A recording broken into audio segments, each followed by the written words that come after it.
Na noite em que a cozinheira mais humilhada do salão foi expulsa da própria cozinha, como se fosse a culpada por um desastre que não tinha cometido, ninguém imaginava que ela ainda pisaria ali de novo antes do bolo ser cortado, muito menos como dona de tudo. Rosimeire saiu pelos fundos com o avental manchado de molho, os olhos ardendo e a dignidade esmagada diante de garçons, convidados e músicos. 2 horas depois, voltou pela porta da frente, acompanhada de advogados, de um investidor famoso e de um silêncio tão pesado que até a banda parou no meio da música. Se você já viu alguém ser tratado como o resto bem na hora em que mais estava brilhando por dentro, então fica até o fim dessa história, porque o que virou aquela festa de cabeça para baixo não foi sorte, nem milagre caído do céu, nem golpe escondido. Foi talento roubado por anos, verdade enterrada e uma mulher cansada demais para continuar aceitando ser apagada. O casamento de Verônica Sampaio era o assunto da cidade havia meses. Não era só porque ela era rica. Era porque Verônica fazia questão de transformar qualquer evento em espetáculo. Era dona de uma imagem que ela mesma construía com unhas pintadas, sorriso calculado e uma crueldade polida que muita gente confundia com elegância. Sabia entrar numa sala como se fosse dona do ar. Sabia humilhar sem levantar a voz. Sabia fazer caridade para a foto e 5 minutos depois tratar funcionário como se fosse parte da mobília. Ela estava se casando com Murilo Tavares, herdeiro de uma construtora conhecida, e queria uma festa que parecesse impossível de superar. O buffet escolhido era o Maison Sampaio Gastronomia, empresa fundada pelo pai dela e já controlada, na prática, pela própria Verônica. Era o orgulho da família. Um buffet famoso por servir eventos luxuosos, cobrar caro, atrasar pagamento de funcionário e vender glamour embalado em cansaço alheio. Rosimeire trabalhava ali havia 12 anos. Tinha 47, mãos fortes, passos rápidos e um olhar que parecia sempre mais sereno do que a vida permitia. Morava de aluguel num apartamento pequeno com varanda estreita e pia antiga, dessas que rangem quando a torneira abre. Não tinha carro novo, nem joia, nem descanso. Tinha talento, e isso por muito tempo tinha sido a única riqueza dela. Só que talento, quando cai em mãos erradas, vira fonte de lucro para os outros e de exaustão para quem cria. Rosimeire era o tipo de mulher que sabia construir um prato como quem costura memória. Sabia o ponto do molho só pelo cheiro. Sabia quando o tomate precisava de doçura e quando a acidez tinha que vencer. Sabia fazer recheios que pareciam um abraço, sobremesas que puxavam infância e caldos que faziam um homem arrogante fechar os olhos sem nem perceber. Mas, dentro do Maison Sampaio, raramente o nome dela aparecia. As receitas saíam com a assinatura de chefes contratados para a propaganda. Os menus viravam um catálogo da empresa. Os pratos eram descritos em francês nos cartões da mesa, mas tinham nascido na cabeça de uma cozinheira que pegava ônibus às 5 da manhã e passava o dia inteiro de touca, panela e queimadura pequena no braço. Rosimeire já tinha visto muita coisa engasgada ser servida como sucesso alheio. Só não tinha ido embora antes porque a vida não deixava fácil. Criara 2 irmãos mais novos depois da morte da mãe, enterrara marido cedo demais e aprendera que, às vezes, o ser humano suporta humilhação não porque seja fraco, mas porque alguém depende do salário dele para continuar respirando com um mínimo de paz. Naquela festa, porém, havia algo diferente, porque o cardápio inteiro era dela. Não oficialmente, claro. Oficialmente o menu tinha sido curado por um chefe consultor de São Paulo que apareceria só para foto e cumprimento. Mas quem tinha passado meses planejando cada entrada, cada redução, cada harmonização de sabor, cada sobremesa e cada detalhe de finalização fora Rosimeire. Ela tinha criado um ravioli aberto, com creme de mandioquinha defumada e gema curada, que deixava até gente acostumada a luxo em silêncio. Tinha desenvolvido uma releitura de camarão com crosta de castanha e redução cítrica, que era comentada antes mesmo do casamento acontecer. E tinha feito, em segredo, a sobremesa que seria o ponto alto da noite. Uma esfera fina de chocolate branco com mousse morna de coco queimado e compota amarga de abacaxi. Uma combinação improvável que ninguém ali tinha conseguido reproduzir direito sem a mão dela. Verônica sabia disso, e talvez fosse exatamente isso que a irritasse, porque gente como Verônica aceita um talento perto, desde que o talento continue embaixo. O que ela não suportava era perceber que a verdadeira mente criativa por trás do glamour que ela vendia usava sapato antiderrapante, uniforme branco e falava baixo. Na manhã do casamento, Rosimeire entrou na cozinha às 6h30, como sempre. O salão ainda estava vazio, os lustres desligados e o cheiro de flor recém-chegada misturado ao cheiro de lenha do forno auxiliar. A equipe já corria em meia tensão. Bandejas entrando, gelo chegando, decoração ajustando mesa, fornecedores atrasados. E Davi, o maître, atravessando tudo com a testa franzida de quem já começava o dia brigando com planilha invisível. Davi tinha 40 e poucos anos também, mas aparentava mais cansaço do que idade. Era o tipo de homem que sabia acomodar 200 pessoas com um sorriso treinado e, ao mesmo tempo, esconder boleto vencido, pai doente e cartão estourado no bolso interno do paletó. Trabalhava no Maison havia quase uma década. Conhecia as falcatruas, conhecia a vaidade da dona, conhecia a exploração, mas conhecia também o medo de perder o pouco que ainda mantinha o teto da mãe em pé. Por isso seguia, como tantos. Foi ele quem entrou na cozinha com a lista final na mão e falou para Rosimeire ainda antes das 8. A noiva quer provar o molho do filé mais uma vez. Rosimeire nem levantou os olhos da panela. Ela provou ontem, antes de ontem e semana passada. Eu sei. E aprovou.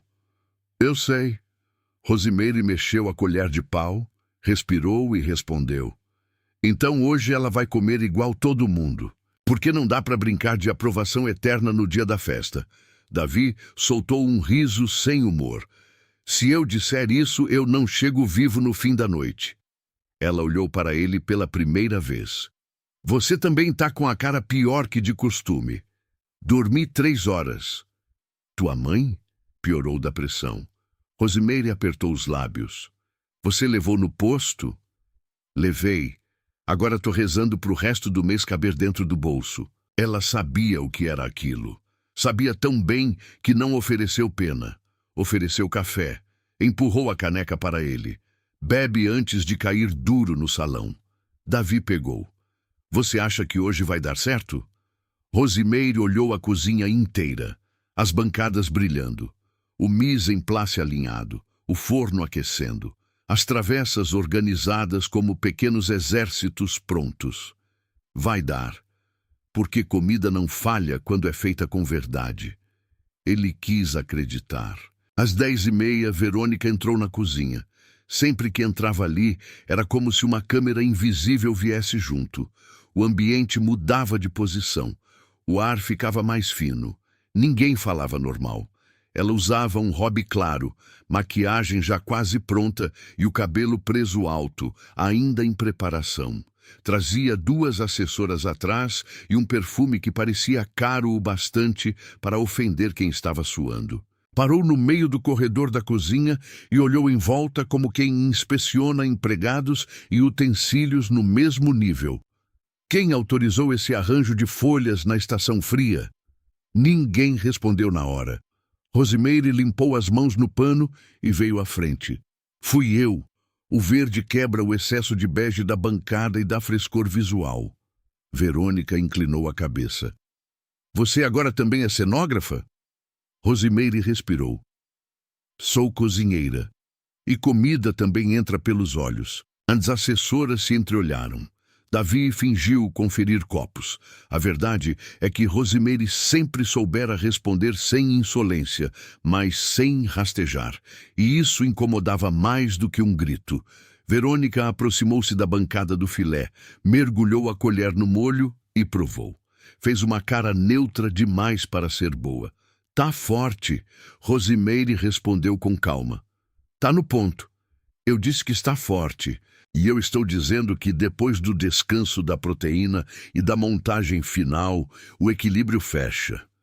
Verônica sorriu de um jeito curto, sem calor nenhum. "Você anda muito segura para quem ainda depende do meu dinheiro no fim do mês." Foi uma frase dita baixa, quase íntima, justamente para ferir mais. Rosimeire sentiu bater, mas não entrou. "O molho vai sair perfeito." Verônica devolveu a colher, virou-se e saiu como se tivesse vencido uma batalha necessária. Quando a porta da cozinha fechou, Davi soltou o ar. Um dia essa mulher ainda engasga com o próprio espelho. Rosimeire voltou ao fogão. "Hoje eu só preciso que ela não mexa no que já está certo." Mas mexeria. A tarde caiu rápida. O salão ganhou brilho. Os convidados começaram a chegar em ondas de perfume, tecido caro e comentários vazios. O casamento em si correu como esses casamentos grandes correm. Belas fotos, promessas decoradas, aplauso na medida, lágrimas seletivas. E na cozinha, a equipe vivia outro tempo. Tempo de fogo, faca, serviço e cronograma. A primeira entrada saiu linda. A segunda saiu melhor ainda. Até às 9h20 da noite, tudo estava funcionando com precisão impressionante. Foi nesse exato momento que Celso Nobre entrou na história. Celso tinha 60 e poucos anos. Cabelos grisalhos bem cortados, uma elegância discreta que não precisava provar nada e olhos de quem passava mais tempo observando do que falando. Era conhecido no ramo gastronômico como investidor. Tinha participação em hotéis, importadoras, uma rede de empórios e 2 restaurantes premiados. Não era desses empresários que falam alto em mesa para que todos saibam quem ele é. Era o contrário. Circulava pouco, ouvia muito, testava gente pelo detalhe. Tinha ido ao casamento por relação comercial antiga com a família do noivo. Não fazia ideia de que naquela noite encontraria o nome que procurava havia anos sem sequer conhecer o rosto. Porque Celso vinha atrás de uma mente. Havia muito tempo, produtos gourmet vendidos sob marcas premium passavam pela mão dele. Geleias com combinações improváveis, bases de molhos com assinatura muito própria, recheios e compotas que tinham uma lógica de sabor difícil de copiar. Ele já tinha investido em 3 catálogos diferentes de alimentos finos que, embora vendidos por empresas distintas, traziam algo em comum que ninguém sabia explicar direito. Uma inteligência culinária consistente demais, quase uma caligrafia invisível no paladar. Celso desconfiava havia anos de que existia uma pessoa por trás daquelas criações. Não uma marca, uma pessoa. E vinha tentando descobrir. Naquela noite, quando provou a entrada do casamento, sentiu de novo aquela assinatura. Depois, no prato principal, teve certeza. Chamou Davi de lado. "Quem criou esse menu?" Davi, no automático de proteção, respondeu. "O buffet, senhor." Celso mastigou devagar, olhou para ele e perguntou de novo. "Quem criou esse menu?" Davi hesitou. No mundo de quem trabalha por trás, verdade e emprego raramente convivem em paz. Mas havia alguma coisa no olhar daquele homem que não parecia caça vazia, parecia procura séria. A chefe de cozinha. Nome. Davi demorou só mais um segundo. Rosimeire. Celso repetiu baixinho, quase para si. Rosimeire. Por quê? Ele olhou mais uma vez para o salão, depois para a porta da cozinha. "Porque eu venho procurando essa mão faz tempo." Davi sentiu um arrepio estranho. Não sabia ainda que aquilo mudaria tudo, só sabia que alguma coisa estava para virar. Mas o giro brutal da noite não começou com reconhecimento. Começou com crueldade. Às 9h47, uma das bandejas da estação quente atrasou 2 minutos. Não por erro de Rosimeire, mas porque um fornecedor tinha entregado uma remessa de mini-legumes pré-selecionados abaixo do padrão. E a equipe precisou substituir parte da montagem em ritmo acelerado. Davi segurou o salão como pôde. Murmurou desculpa. Reorganizou o percurso. Quase ninguém perceberia. Quase. Verônica percebeu. Ou talvez estivesse só procurando um motivo. Entrou na cozinha vestida de noiva, véu preso alto, maquiagem impecável, mas olhos acesos de raiva. A música do salão ainda tocava. Alguns convidados já olhavam na direção da porta porque o tom dela, mesmo contido, cortava o ar. O que está acontecendo aqui? Ninguém respondeu logo. Rosimeire saiu de trás da bancada. Houve ajuste na estação quente, mas o serviço já normalizou. Ajuste? Verônica riu. Você chama atraso em festa de 500 pessoas de ajuste? Foram 2 minutos. 2 minutos no meu casamento são um escândalo. Rosimeire manteve a voz baixa. O prato está saindo no padrão. Verônica se aproximou mais. E quem foi que autorizou trocar a finalização da minha principal estação? Eu. Porque o legume veio ruim. Então você mudou meu menu sem minha autorização? Eu salvei seu prato sem avisar. É diferente. A frase caiu mal em ouvidos orgulhosos. Verônica explodiu. Não em grito descontrolado, em humilhação calculada, que é pior. Virou-se um pouco para que parte da equipe, 2 garçons e até gente do salão vissem. Você se acha insubstituível demais para quem não passa de uma cozinheira de aluguel. Silêncio. Rosimeire sentiu o rosto esquentar, mas ainda tentou manter a linha. O evento não vai ser prejudicado. O evento já foi prejudicado pela sua mania de mandar onde não tem sobrenome para isso. Davi deu um passo. Verônica, o serviço... Cala a boca, Davi. Você é pago para abrir vinho e sorrir, não para opinar. Depois voltou-se para Rosimeire, agora mais cruel ainda porque percebia a plateia. Você estragou o meu casamento e eu não quero olhar para a sua cara nem mais 1 minuto. Sai da minha cozinha. Agora. Rosimeire ficou imóvel 1 segundo. Não porque não entendesse a ordem, mas porque a frase minha cozinha doeu de um jeito fundo demais para passar reto.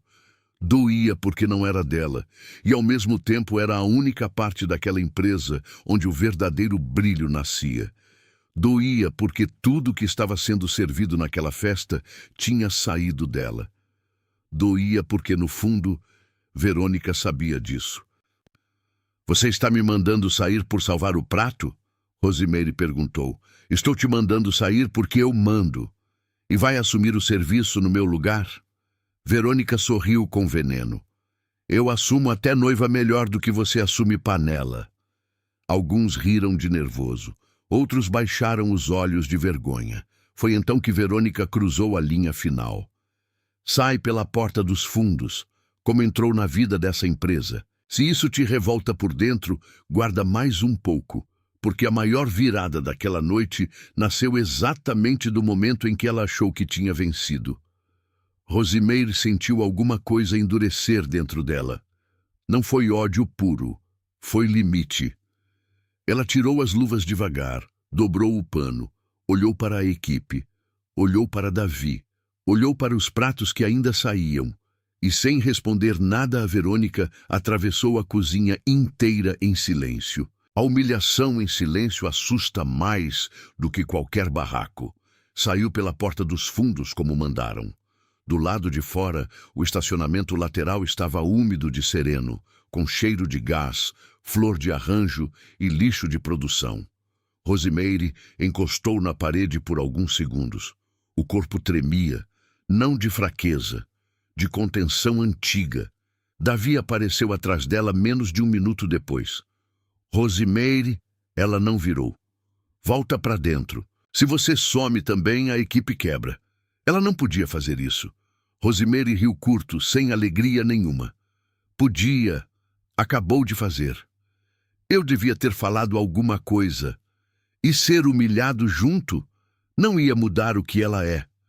Davi olhou para ela de lado. Para onde você vai? Ela finalmente o encarou. Não sei ainda. Você não pode simplesmente ir embora assim. Eu já fui mandada embora. A diferença é que dessa vez eu ouvi. Davi meteu a mão no bolso do paletó, tirou um lenço amassado e passou na testa. Tem uma coisa que você precisa saber. Rosimeire estava cansada demais para mistério. Fala. Um convidado veio me perguntar quem criou o menu. Não perguntou pelo buffet. Perguntou pela mão por trás da comida. Ela franziu a testa. E? Eu falei teu nome. E? Ele disse que procura essa mão faz anos. Rosimeire quase negou por reflexo. Davi, eu tô sem cabeça para isso. O nome dele é Celso Nobre. Ela ficou em silêncio. Sabia quem era. Qualquer pessoa do ramo sabia. O que ele queria? Acho que descobrir quem roubou de você antes de você mesma perceber o tamanho. A frase entrou forte, porque no fundo, Rosimeire percebia havia muito tempo que havia sido roubada. Só nunca tivera energia para medir o assalto inteiro. Anos antes, no começo do buffet, um chefe consultor chamado Álvaro Mena tinha passado pela empresa por 8 meses.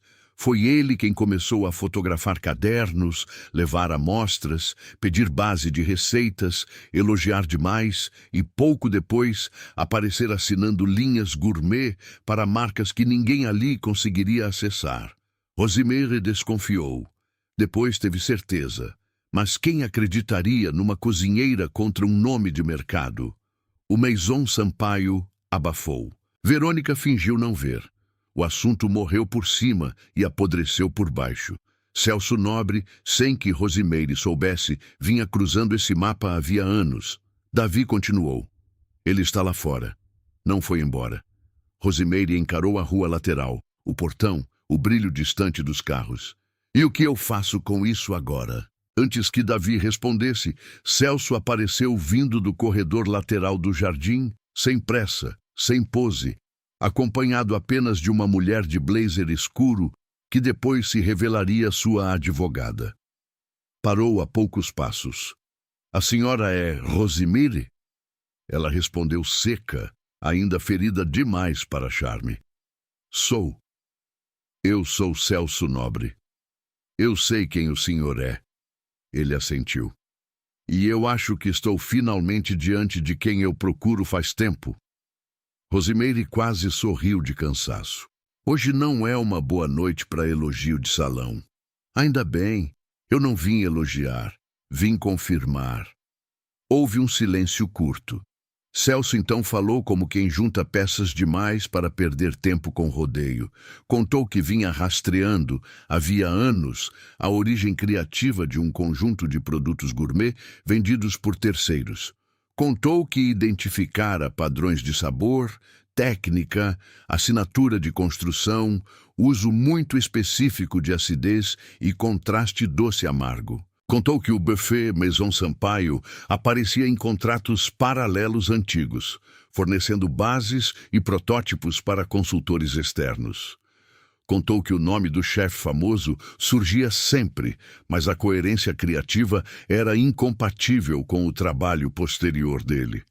Depois olhou para Rosimeire e perguntou: a senhora criou um compotado morno de abacaxi com pimenta de cheiro e rapadura para contraste com chocolate branco há uns 8 anos? Ela arregalou os olhos sem querer.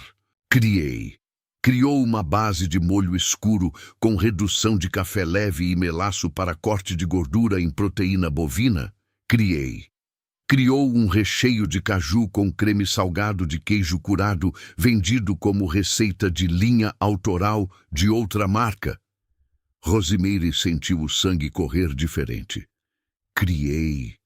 Celso assentiu como quem finalmente fecha um livro. Então foi a senhora. Davi olhava sem entender tudo, mas entendendo o suficiente.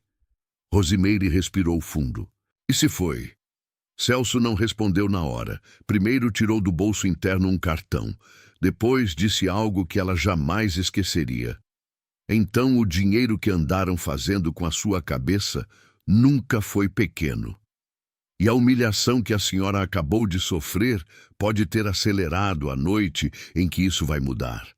A advogada dele, doutora Helena Moura, abriu uma pasta fina e mostrou alguns documentos. Celso já estava em negociação avançada para adquirir parte da operação do Maison Sampaio havia semanas. Não por amor à marca, mas porque sabia que a empresa estava afundada em dívidas mal maquiadas, passivo trabalhista escondido, fraude fiscal e dependência de imagem que logo quebraria.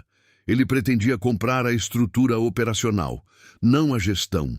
Faltava só fechar o gatilho da oferta. A humilhação pública de Rosimeire e a confirmação de que ela era a mente criativa por trás de parte daquele império roubado mudaram o desenho.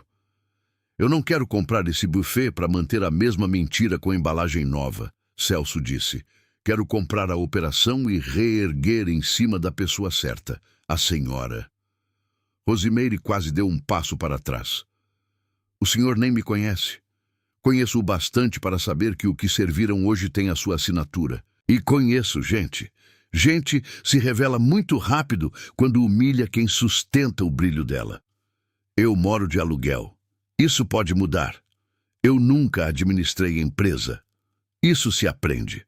A senhora já administrou o mais difícil, que é excelência, sob desprezo. E por que o senhor faria isso por mim? Celso respondeu sem teatro. Porque meu dinheiro entra onde existe talento real e verdade profissional. E porque eu estou velho demais para continuar aplaudindo gênio anônimo sendo explorado por sobrenome bonito. A frase calou fundo, mas Rosimeire ainda tinha medo. Não de panela, de ilusão. E se isso for só mais um homem grande prometendo o mundo para usar meu nome dessa vez? Celso quase sorriu. Então a senhora me manda embora, mas antes leia. Doutora Helena entregou os papéis. Ali estava a proposta emergencial, aquisição imediata de controle da operação, execução de cláusulas de vencimento antecipado por fraude contratual descoberta em diligência, bloqueio de gestão de Verônica por má administração comprovada e, o mais surpreendente, a estrutura societária nova em que Rosimeire entraria com cessão e reconhecimento de propriedade intelectual de receitas, catálogo criativo e assinatura gastronômica, tornando-se sócia majoritária criativa e acionista controladora da nova fase. Tudo isso só podia acontecer tão rápido porque, na verdade, o negócio já vinha sendo preparado. A humilhação daquela noite só mudou quem pisaria primeiro no centro da cena. Rosimeire leu sem conseguir absorver tudo. Isso é real? Doutora Helena respondeu. Real e executável agora. Seu nome estava faltando na equação. Agora não falta mais. Davi passou a mão no rosto. Meu Deus do céu! Rosimeire fechou os papéis. E se eu disser não? Celso respondeu sem hesitar. Então eu ainda derrubo a fraude, compro a operação e lhe pago consultoria para refazer o que é seu. Mas, sinceramente, acho que a senhora está cansada demais de cozinhar para os outros brilharem. Foi nessa hora que Rosimeire pensou em tudo, na mãe costurando até de madrugada, no marido enterrado cedo demais, nos cadernos de receita fotografados sem permissão. Nas vezes em que ouviu é só cozinheira, nos salários atrasados, nas meninas da confeitaria chorando no banheiro, em Davi fingindo que a vida cabia no bolso, na equipe inteira engolindo cansaço para que os ricos aplaudissem impecabilidade. Pensou também na frase de Verônica, sai pela porta dos fundos, e alguma coisa dentro dela respondeu, eu volto pela frente. Rosimeire ergueu o rosto. Se eu entrar nisso, eu não entro para posar de dona. Entro para consertar o que vocês destruíram. Celso assentiu. É exatamente por isso que eu estou oferecendo. E a equipe? Protegida, se quisermos. E os passivos trabalhistas? Expostos. E as receitas? Reconhecidas. E Verônica? Celso olhou para o salão iluminado. Vai descobrir antes da festa terminar que nem todo mundo que manda controla de verdade o que construiu em mentira. Rosimeire respirou fundo. Então vamos. 2 horas depois da expulsão, enquanto o salão se preparava para o brinde principal e o bolo de 5 andares esperava o momento da entrada, a música caiu no meio do refrão. Não por falha, por ordem. Os convidados se entreolharam. Verônica, já em outra troca de vestido para a parte da festa, virou irritada na direção da cabine de som.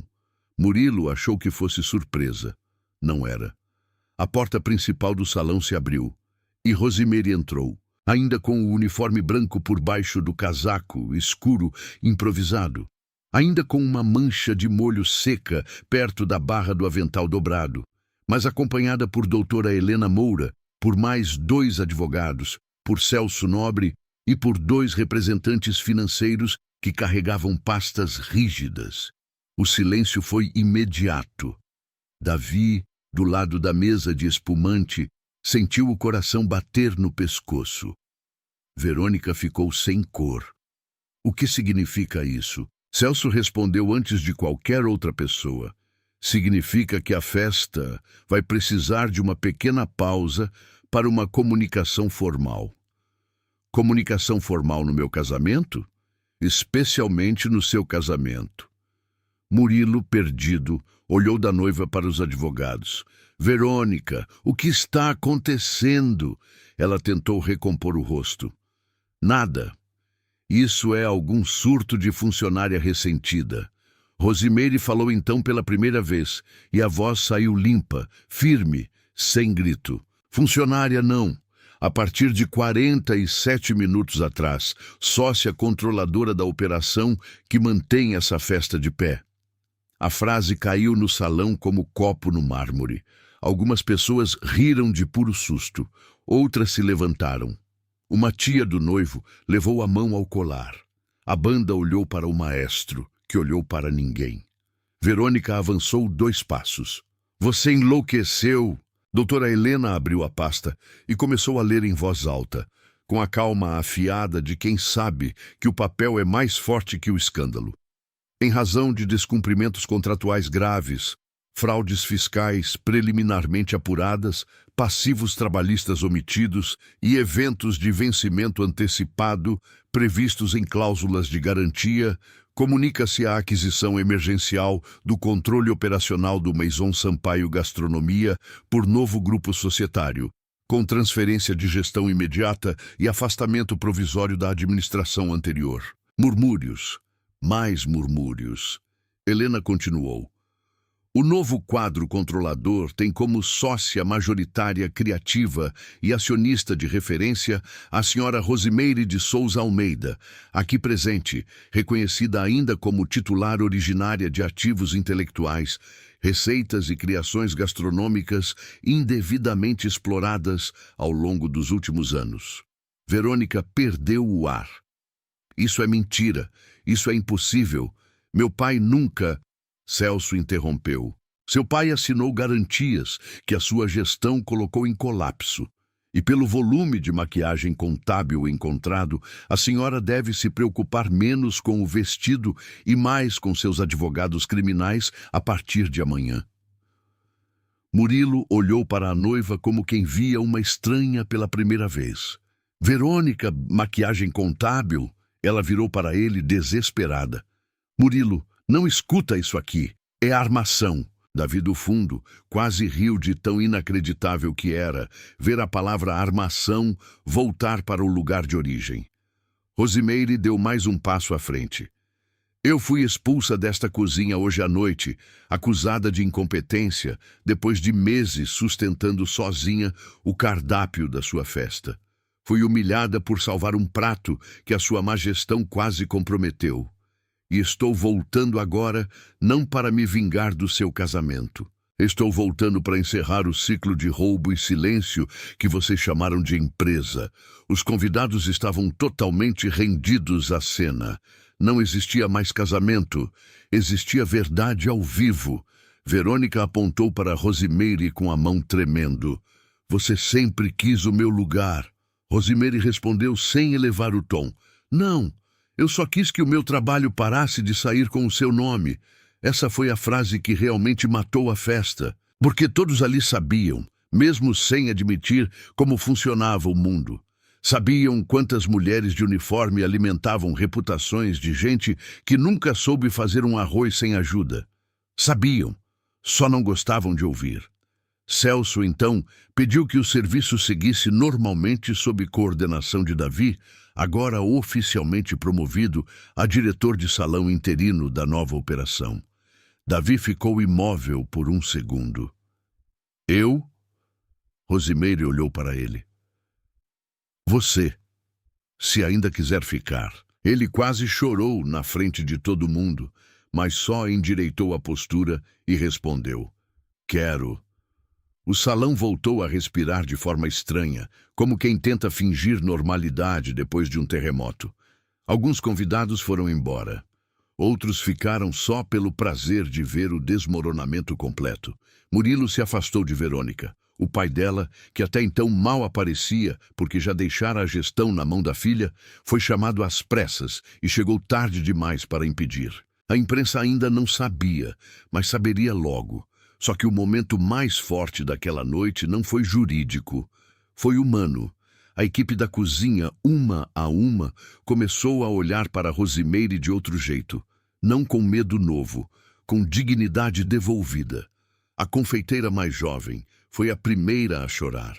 Um ajudante de pré-preparo sorriu como se tivesse assistido ao impossível. E Davi, no meio do salão, deu o primeiro comando sem baixar a cabeça para Verônica ou qualquer outro sobrenome.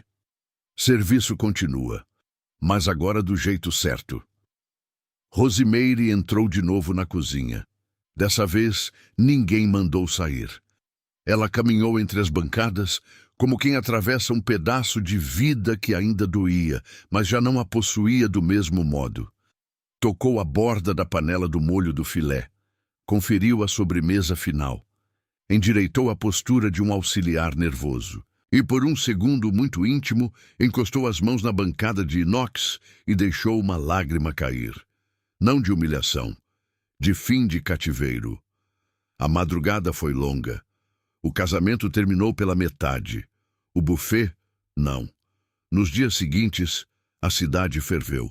Uns diziam que Rosimeire já era rica escondida. Outros juravam que tinha seduzido o investidor. Teve quem espalhasse que tudo fora armação pré-combinada. Teve quem dissesse que mulher simples, quando sobe, precisa ter atalho escuro por trás. Mas os documentos existiam, as diligências também, as receitas comparadas, os catálogos antigos, os registros de fornecimento e a trilha fiscal da exploração estavam ali. E, acima de tudo, o paladar não mentia. Celso organizou a auditoria completa. Doutora Helena blindou a transição. Rosimeire passou dias sem dormir. Agora não por panela, mas por contrato, reunião, assinatura e um medo novo. O de dar conta do tamanho daquilo. Ela quase recuou 2 vezes. Na primeira, quando viu a conta do passivo trabalhista escondido. Na segunda, quando percebeu quantos funcionários estavam emocionalmente quebrados por anos de exploração mascarada de luxo. Foi Davi quem a segurou numa dessas madrugadas, sentado com ela no escritório pequeno do andar superior do buffet, agora já sem o retrato da família Sampaio na parede. Você não precisa virar outra Verônica para mandar aqui. Rosimeire esfregou o rosto. E se eu não souber ser dona? Davi respondeu sem pensar muito. Você já sabia ser coração dessa empresa sem que ninguém admitisse. O resto a gente aprende. E aprenderam. Rosimeire não transformou tudo em conto de fada instantâneo. Não começou usando salto em cozinha, nem discursando como executiva de revista. Começou pagando gente atrasada, revisando o contrato, chamando um por um para ouvir história de dívida, humilhação e medo. Tirando o nome de chefe falso do catálogo, colocando autoria nos pratos, rebatizando linhas de produtos com origem reconhecida, fechando torneira de fraude, abrindo espaço para a formação real. Descobriu então a dimensão do roubo. Não tinham roubado só suas receitas, tinham roubado anos de nome. Uma marca premium vendia 4 compotas criadas por ela. Uma linha de congelados finos usava 2 bases suas adaptadas. Um empório famoso servia creme de cebola tostada com assinatura falsa.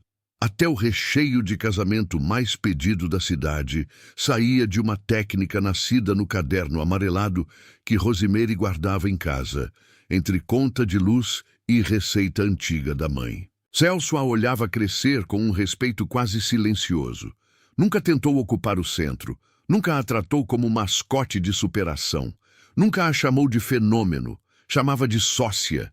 E isso, para quem passara a vida inteira ouvindo cozinheira, tinha o peso de uma reescrita. Verônica tentou reagir. Primeiro na imprensa, insinuando traição interna. Depois no jurídico, tentando invalidar a transação. Depois no social, espalhando a versão de que tinha sido atacada por oportunismo. Não colou. Murilo rompeu o noivado oficialmente 1 mês depois. Disse pouco em público, mas o suficiente para que a cidade entendesse que nem o próprio marido suportou o cheiro da verdade quando ela subiu à tona. O nome de Verônica não acabou. Gente rica raramente acaba de uma vez, mas rachou. E rachadura em fachada perfeita já é queda considerável. A virada mais bonita, porém, veio de outro lugar. Rosimeire decidiu manter o buffet funcionando, mas com outra alma. Criou uma escola interna de formação para cozinheiras e auxiliares sem currículo formal. Abriu um fundo de emergência para funcionários endividados. Acabou com pagamento atrasado. Estabeleceu participação por criação culinária. Passou a registrar a autoria de receitas. E, mais importante, proibiu que qualquer prato saísse com nome inventado de chefe de vitrine, sem que a mão real fosse reconhecida. No primeiro evento grande da nova fase, recusou o palco. Mandou ao microfone a equipe inteira. Disse: comida boa não nasce de um sobrenome, nasce de muita mão cansada, tratada com respeito. Aquilo correu pela cidade. Muita gente aplaudiu, muita gente estranhou. Mas havia uma verdade ali difícil de desmentir.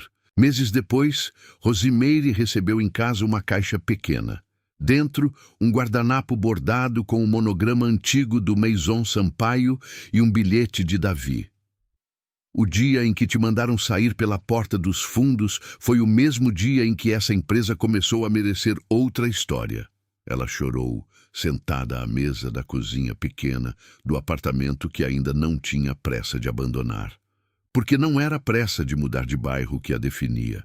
Era a paz de olhar a própria vida e, pela primeira vez, não sentir que tudo de melhor nela precisava sair com o nome de outra pessoa.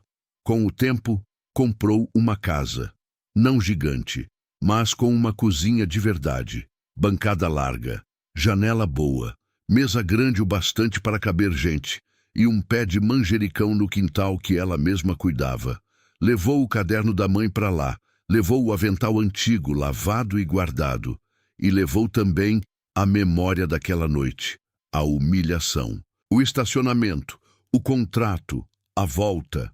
Anos mais tarde, numa entrevista para uma revista do ramo, perguntaram a Rosimeire qual tinha sido o momento exato em que ela se sentiu rica. A repórter esperava ouvir sobre o contrato milionário, a parceria com Celso ou a aquisição do buffet. Mas Rosimeire respondeu outra coisa. Eu me senti rica no dia em que voltei para a cozinha sem precisar abaixar os olhos para ninguém. A repórter ficou quieta. Rosimeire então completou. Porque dinheiro é importante, sim, muito, principalmente para quem já viveu apertado. Mas a riqueza que mais muda a vida da gente é quando o talento para de sair escondido pela porta dos fundos. Essa era a verdade. No fundo, a história nunca foi sobre uma cozinheira que ficou rica de uma hora para outra. Foi sobre uma mulher que passou anos servindo o talento em bandeja, enquanto outros vendiam a assinatura. Foi sobre um homem endividado demais para ser herói cedo, mas honesto o bastante para falar o nome certo na hora certa. Foi sobre um investidor que procurava uma mente brilhante e encontrou uma mulher cansada de ser usada. Foi sobre uma noiva arrogante que achava mandar mais importante do que criar. E foi, sobretudo, sobre o dia em que a cozinha parou de pertencer a quem mandava e voltou para quem sabia transformar fome em memória. Na inauguração oficial da nova fase do buffet, já rebatizado de Casa Rosa e Gastronomia, Rosemary fez questão de manter uma porta lateral antiga. Não por nostalgia, por lembrança. Mandou colocar uma pequena placa discreta ao lado dela. Não para convidado, para a equipe. A placa dizia: ninguém entra por aqui para ser menor. Quando Davi leu, ficou em silêncio um bom tempo. Depois perguntou: isso foi para quem? Rosemary sorriu daquele jeito manso que agora já não vinha com resignação, vinha com força. Para todo mundo, que um dia acharam que podia ser mandado calar, e mesmo assim continuou inteiro por dentro. Se essa história mexeu com você, me conta qual momento mais virou a chave no seu peito. E se quiser continuar por perto para outras histórias dessas, que doem antes de fazer justiça, acompanha o canal. Porque às vezes a maior fortuna de uma pessoa não nasce quando o dinheiro chega. Nasce quando o mundo finalmente é obrigado a reconhecer o valor que tentou roubar.